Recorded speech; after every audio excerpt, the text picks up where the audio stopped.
Welcome back to the Denny Matthews channel. Today, we're talking about inflation, what it is, how it's calculated, and how it can affect your daily life. Inflation is a measure of how prices are changing over time.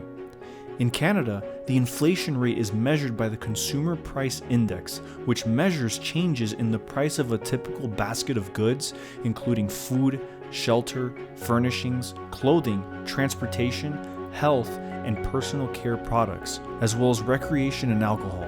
Canada's inflation rate has hovered between 1 to 3% for the last 20 years, but has recently been accelerating, reaching 6.8 in April 2022, largely driven by increases in the price of food and shelter.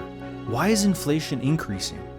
Canada and much of the world is seeing rapid price increases right now because of the flow of goods. In other words, the supply chain has been interrupted due to overseas COVID lockdowns and the war in Ukraine, coupled with extremely high consumer demand for goods as we re-emerge from the pandemic, aka revenge living. High inflation is expected to continue to plague the Canadian economy for at least the rest of this year. Governments don't like it when the cost of living increases faster than wages. They like low and stable price growth. One of the fastest ways for them to control inflation is to encourage people to save money instead of spending it, and governments do that by increasing interest rates. Interest rates don't just make mortgages and loans more expensive, it affects how much people are paid for saving their money in investment products like GICs, guaranteed investment certificates as well.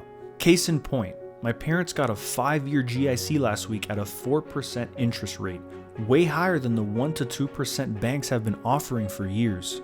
What it means for Toronto real estate.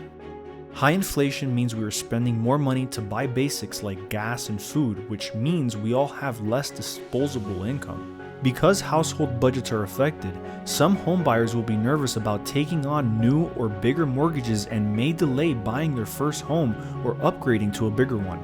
And because the primary tool used to control inflation is interest rates, homebuyers will qualify for smaller mortgages than they did before and will have higher mortgage payments as well. Feel free to comment below if you have any questions on inflation or real estate. Thank you guys for watching, and we'll see you in the next video.